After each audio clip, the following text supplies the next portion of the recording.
Hello दोस्तों, आज के इस वीडियो में हम एचडीएफसी बैंक के रेगुलर सेविंग्स अकाउंट को कंपेयर करने वाले हैं आईसीआईसीआई बैंक के रेगुलर सेविंग्स अकाउंट के साथ में कि आपको आज के डेट में किस बैंक में अपना एक सेविंग्स अकाउंट ओपन करवाना चाहिए। अब देखो, कहने में एचडीएफसी बैंक भी टॉप क्लास का बैंक है और आईसीआईसीआई बैंक भी टॉप क्लास का बैंक है, लेकिन हमको देखना ये है कि किस बैंक में सर्विस चार्जेस हमको ज्यादा देना पड़ता है और किस बैंक में जो सर्विसेज होता है ऑनलाइन, जैसे कि डिजिटल बैंकिंग में मोबाइल बैंकिंग हो गया, यूपीआई वगैरह हो गया, कभी सर्वर का इशू ना हो, इन दोनों बैंकों में से किस बैंक का सबसे ज्यादा अच्छा है। तो वीडियो स्टार्ट करते हैं। तो देखो दोस्तों, यहाँ पर मैंने इन दोनों ही बैंकों के सेविंग्स अकाउंट्स का बाकायदा से एक पीपीटी तैयार करके रखी हुई है। तो अब इस पीपीटी के माध्यम से हम समझते हैं कि कौन से बैंक में क्या अंतर है। तो देखो, सबसे पहले अगर हम बात करें इन दोनों बैंकों के बारे में, तो एचडीएफसी बैंक और आईसीआईसीआई बैंक दोनों ही प्राइवेट सेक्टर के बैंक हैं। इसके अलावा ये दोनों ही बैंक डीआईसीजीसी से इंश्योर होते हैं। अगर हम बात करें इनके मोबाइल बैंकिंग एप्लीकेशंस के बारे में, तो आईसीआईसीआई बैंक का आई मोबाइल बैंकिंग एप्लीकेशंस काफी ज्यादा स्ट्रांग होता है और इस मोबाइल बैंकिंग एप्लीकेशंस में एडवांस लेवल का फीचर्स होता है। लेकिन मैं आपको बता दूं कि एचडीएफसी बैंक भी आईसीआईसीआई से कम नहीं है। एचडीएफसी बैंक का पेज़ैप एप्लीकेशंस काफी शानदार एप्लीकेशंस है। इस एप्लीकेशंस में भी आपको एडवांस लेवल का फीचर्स देखने को मिलता है। दूसरी बात, एचडीएफसी बैंक ने जब से अपना नया मोबाइल बैंकिंग एप्लीकेशंस लॉन्च किया है, तब से इनका कुछ इंटरफेस अलग हो गया है और थोड़ा बहुत स्मूथ अब चलने लगा है और अच्छा फीचर्स आपको इनके मोबाइल बैंकिंग एप्लीकेशंस में देखने को मिल जाता है। लेकिन अगर हम कंपेयर वाइज बात करें, तो भाई कंपेयर के मामले में आईसीआईसीआई बैंक का मोबाइल बैंकिंग एप्लीकेशंस थोड़ा सा बेहतर है यहाँ पर एचडीएफसी बैंक के मोबाइल बैंकिंग एप्लीकेशन से। बाकी दोनों ही बैंक डीआईसीजीसी से इंश्योर हैं। दोनों ही बैंकों में आपका 5 लाख रुपए तक का अमाउंट बिल्कुल सुरक्षित होता है। इसके अलावा आप इन दोनों ही बैंकों में से किसी भी एक बैंक में अपना सेविंग्स अकाउंट ओपन करवाते हो तो आप आंख बंद करके बिलीव कर सकते हो, क्योंकि ये बैंक डूबने वाले नहीं है। ये मान के चलो कि इन दोनों ही बैंकों में से कोई भी एक बैंक डूब गया ना, तो इंडिया का अर्थव्यवस्था चौपट हो जाएगा। तो सवाल ही नहीं पैदा होता है कि ये दोनों बैंक में से कोई भी एक बैंक डूब जाए। अब बात करें अगर हम इंटरेस्ट रेट के बारे में, तो इंटरेस्ट रेट के मामले में दोनों ही बैंक सेम है। 2.50% पर एनम का रेट ऑफ इंटरेस्ट आपको दोनों ही बैंकों में सेविंग्स अकाउंट के ऊपर देखने को मिल जाता है। दूसरी बात, अगर हम यहाँ पर एलिजिबिलिटी क्राइटेरिया को लेकर के बात करें, तो दोनों ही बैंकों में आप माइनर से अपना सेविंग्स अकाउंट ओपन करवा सकते हैं।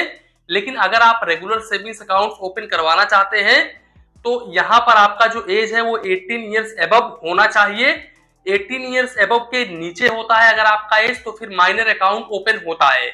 अब देखो, रेगुलर सेविंग्स अकाउंट्स में अकाउंट ओपन करते समय आईसीआईसीआई बैंक में अप टू 1 लाख रुपए तक की आपको डिपॉजिट करनी पड़ती है।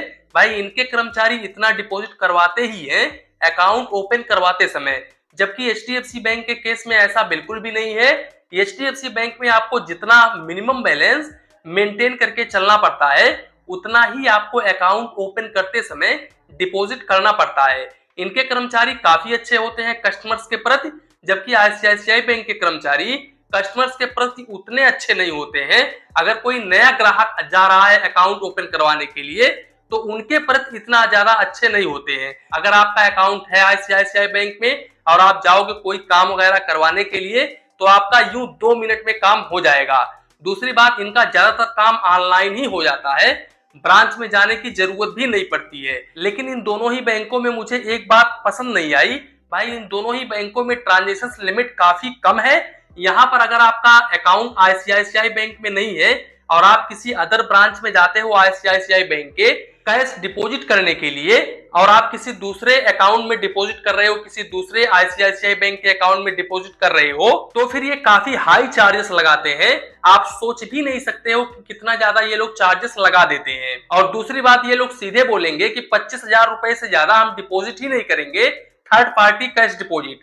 तो यहाँ पर ये चीज का थोड़ा सा लोचा है। तो भाई, अगर आपका अकाउंट आईसीआईसीआई बैंक में नहीं है और अगर है भी, तो भी आप ज्यादा कैश की लेन देन नहीं कर सकते ब्रांच के माध्यम से, लेकिन आप ऑनलाइन जितना मर्जी चाहे उतना कर सकते हैं।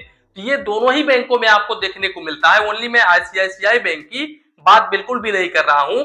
एचडीएफसी बैंक के केस में भी ऐसा ही है। अब देखो, अकाउंट ओपन करते समय डॉक्यूमेंट्स में आधार कार्ड, पैन कार्ड का जेरोक्स कॉपी आपको देना पड़ेगा।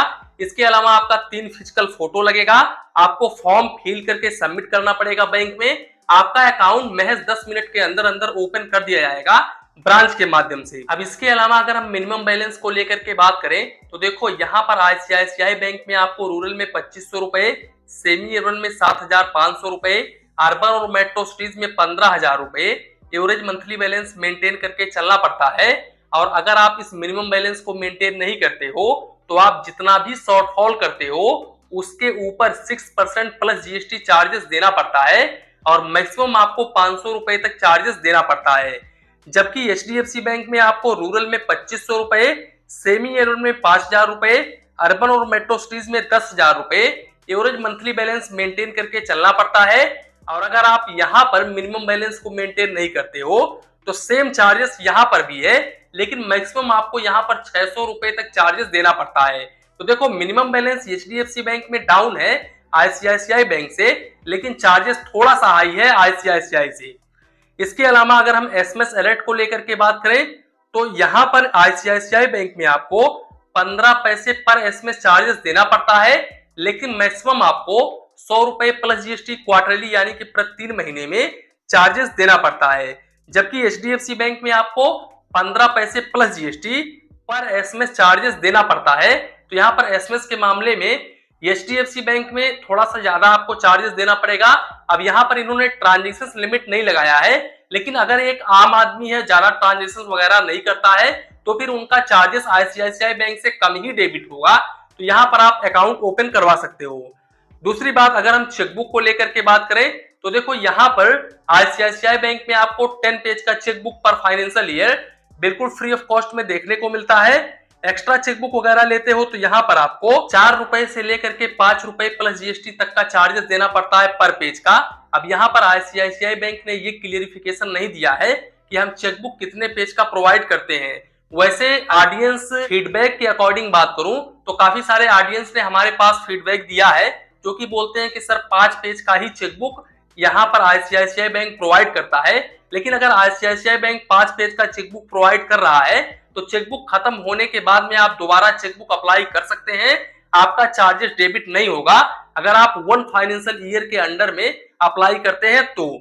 वहीं पर अगर मैं एचडीएफसी बैंक की बात करूं तो एचडीएफसी बैंक में आपको 10 पेज का चेकबुक पर फाइनेंशियल ईयर बिल्कुल फ्री ऑफ कॉस्ट में देखने को मिलता है। एक्स्ट्रा चेकबुक वगैरह लेते हो तो यहाँ पर आपको 4 रुपए प्लस जीएसटी पर पेज का चार्जेस देना पड़ता है। अब बात करें अगर हम ट्रांजेक्शन लिमिट को लेकर के तो देखो, यहाँ पर आप आईसीआईसीआई बैंक में चाहे तो कैश डिपॉजिट करो, चाहे तो आप कैश विड्रॉवल करो। यहाँ पर मंथली आप 3 ट्रांजेक्शन कर सकते हैं बिल्कुल फ्री ऑफ कॉस्ट में। अगर आप इस लिमिट को क्रॉस करते हैं तो फिर इस केस में आपको 150 रुपए plus GST per transaction charges देना पड़ेगा। अब अगर हम वैल्यू ऑफ लिमिट को लेकर के बात करें तो ज्यादा से ज्यादा आप 1 लाख रुपए तक का ही ट्रांजेक्शन कर सकते हैं मंथली। अगर आप इस लिमिट को क्रॉस करते हैं तो फिर इस केस में 3 रुपए 50 पैसे प्लस जीएसटी पर 1000 के हिसाब से चार्जेस देना पड़ता है और मिनिमम आपको 150 रुपए plus GST per transaction charges देना पड़ता है। वहीं पर अगर मैं एचडीएफसी बैंक को लेकर के बात करूं तो एचडीएफसी बैंक में यहाँ पर भाई आपको count of number of transaction थोड़ा सा ज्यादा देखने को मिल जाता है। यहाँ पर आप मंथली 4 ट्रांजेक्शन कर सकते हैं। अगर आप इस लिमिट को क्रॉस करते हैं तो फिर आपको 150 रुपए plus GST per transaction charges देना पड़ता है एचडीएफसी बैंक में। और यहाँ पर अगर हम वैल्यू ऑफ लिमिट की बात करें तो अप टू 1 लाख रुपए तक फ्री ऑफ कॉस्ट में आप कैश ट्रांजेक्शन कर सकते हैं ब्रांच के माध्यम से। अगर आप इस लिमिट को क्रॉस करते हैं तो फिर इस केस में 5 रुपए प्लस जीएसटी पर 1000 के हिसाब से चार्जेस देना पड़ता है और मिनिमम आपको 150 रुपए plus GST per transaction charges देना पड़ता है। तो कैश ट्रांजेक्शन के मामले में दोनों ही बैंक काफी आपको कम लिमिट प्रोवाइड करते हैं। तो अगर आपको कैश ट्रांजेक्शन ज्यादा करना है ब्रांच के माध्यम से तो मैं बिल्कुल भी नहीं कहूंगा कि आप इन दोनों ही बैंकों में अपना खाता खुलवाएं, वरना भाई आपको काफी हाई चार्जेस देना पड़ सकता है। इससे अच्छा है आप रेगुलर करंट अकाउंट ओपन करवा लो अगर आपको बिजनेस वगैरह करना है तो। दूसरी बात, अगर हम एटीएम कार्ड को लेकर के बात करें तो आईसीआईसीआई बैंक में आपको डेबिट कार्ड के ऊपर एनुअल फीस 300 रुपए plus GST per annum charges देना पड़ता है। और अगर आपका अकाउंट ग्रामीण लोकेशन पर है तो फिर आपको 150 रुपए plus GST per annum charges देना पड़ता है। और भाई रिप्लेसमेंट फीस भी 300 रुपए प्लस जीएसटी ही है, तो इस बात का आप जरूर ध्यान रखें। दूसरी बात, अगर आपका अकाउंट ग्रामीण लोकेशन पर है ना, तो आपको आईसीआईसीआई बैंक में ओनली 1000 रुपए मिनिमम बैलेंस मेंटेन करके चलना पड़ेगा। अब अगर हम नंबर ऑफ ट्रांजेक्शंस को लेकर के बात करें तो देखो आईसीआईसीआई बैंक के एटीएम से मंथली आप 5 ट्रांजेक्शंस बिल्कुल फ्री ऑफ कॉस्ट में कर सकते हैं। और अगर आप इस लिमिट को क्रॉस करते हैं तो फिर इस केस में 23 रुपए plus GST per transaction charges देना पड़ता है फाइनेंशियल ट्रांजेक्शंस के ऊपर। और नॉन फाइनेंशियल ट्रांजेक्शंस इनके ओन बैंक के एटीएम से अगर आप करते हैं तो ये बिल्कुल फ्री ऑफ कॉस्ट है, यहाँ पर आपको कोई भी चार्जेस नहीं देना पड़ेगा। वहीं पर इस डेबिट कार्ड से आप किसी दूसरे बैंक के एटीएम से ट्रांजेक्शन वगैरह करते हैं तो फिर इस केस में एक महीने में आप 5 फाइनेंशियल और नॉन फाइनेंशियल ट्रांजेक्शन कर सकते हैं। और मेट्रो सिटी से एक महीने में आप 3 फाइनेंशियल और नॉन फाइनेंशियल ट्रांजेक्शन कर सकते हैं। अगर आप इस लिमिट को क्रॉस करते हैं तो फिर इस केस में फाइनेंशियल ट्रांजेक्शन के ऊपर 23 रुपए प्लस जीएसटी और नॉन फाइनेंशियल ट्रांजेक्शन के ऊपर 8 रुपए 50 पैसे plus GST per transaction charges देना पड़ता है। वहीं पर अगर मैं एचडीएफसी बैंक की बात करूं तो HDFC bank regular savings accounts के ऊपर money back debit card offer करता है। इस डेबिट कार्ड के ऊपर आपको एनुअल मेंटेनेंस चार्जेस 300 रुपए प्लस जीएसटी देना पड़ता है। और अगर आपका डेबिट कार्ड रिप्लेसमेंट वगैरह अगर आप करवाते हैं, डैमेज हो जाता है, तो फिर आपको 240 रुपए प्लस जीएसटी चार्जेस देना पड़ता है।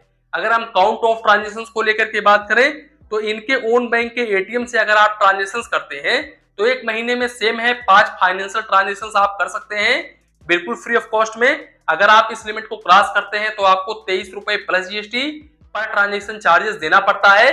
और नॉन फाइनेंशियल ट्रांजेक्शन अगर आप एचडीएफसी बैंक के एटीएम से करते हैं तो ये बिल्कुल फ्री ऑफ कॉस्ट है। दूसरी बात, अगर आप किसी दूसरे बैंक के एटीएम से ट्रांजेक्शन वगैरह करते हैं तो यहाँ पर आप एक महीने में 5 ट्रांजेक्शन कर सकते हैं। और मेट्रो सिटी से एक महीने में आप 3 फाइनेंशियल और नॉन फाइनेंशियल ट्रांजेक्शन कर सकते हैं। अगर आप इस लिमिट को क्रॉस करते हैं तो फिर इस केस में फाइनेंशियल ट्रांजेक्शन के ऊपर 23 रुपए प्लस जीएसटी और नॉन फाइनेंशियल ट्रांजेक्शन के ऊपर 8 रुपए 50 पैसे plus GST per transaction charges देना पड़ता है। अब दोस्तों ये तो था इनका सर्विस चार्जेस। अब यहाँ पर आपके मन में एक सवाल आएगा कि सर मुझे किस बैंक में अपना एक सेविंग्स अकाउंट ओपन करवाना चाहिए, क्योंकि भाई दोनों ही बैंक टॉप क्लास के बैंक हैं, तो किस बैंक में मैं अपना सेविंग्स अकाउंट ओपन करवाऊं। तो देखो, अगर आप एक आम नागरिक हो, ज्यादा मिनिमम बैलेंस मेंटेन नहीं कर सकते, तो फिर मैं इन दोनों ही बैंकों में से किसी भी एक बैंक में रिकमेंड नहीं करूंगा कि आप खाता खुलवाओ, वरना आपका काफी हाई चार्जेस डेबिट होगा। और अगर आप मिनिमम बैलेंस मेंटेन कर सकते हैं 5000 रुपए तक, 2500 रुपए तक, तो फिर आपके लिए एचडीएफसी बैंक अच्छा है। अब एचडीएफसी बैंक क्यों मैं बोल रहा हूं अच्छा है, क्योंकि भाई यहाँ पर सर्विस चार्जेस आपको थोड़ा सा कम देना पड़ता है आईसीआईसीआई बैंक के मुकाबले। वैसे आईसीआईसीआई बैंक भी काफी बेहतरीन बैंक है। आईसीआईसीआई बैंक में आपको सर्विस काफी टॉप क्लास का मिलता है। तो अगर आप अकाउंट ओपन करना चाहते हैं तो आईसीआईसीआई बैंक की तरफ जा सकते हैं। वैसे मेरा ओपिनियन है एचडीएफसी, वैसे आपका क्या ओपिनियन है आप कमेंट बॉक्स में जरूर कमेंट करें। तो कुल मिलाकर के ये था आज का वीडियो, यहीं पर वीडियो को समाप्त करते हैं। दोस्तों, अगर आप इस वीडियो को फेसबुक पेज पर देख रहे हो तो प्लीज अपने पेज फाइनेंस बैंकिंग को फॉलो जरूर करें और वीडियो को एक लाइक जरूर करें। और अगर आप इस वीडियो को यूट्यूब चैनल पर देख रहे हो तो प्लीज अपने चैनल फाइनेंस बैंकिंग को सब्सक्राइब करें, वीडियो को एक लाइक करें और मन में कुछ डाउट हो, कंफ्यूजन हो तो प्लीज कमेंट करें। धन्यवाद, मिलते हैं नेक्स्ट वीडियो में।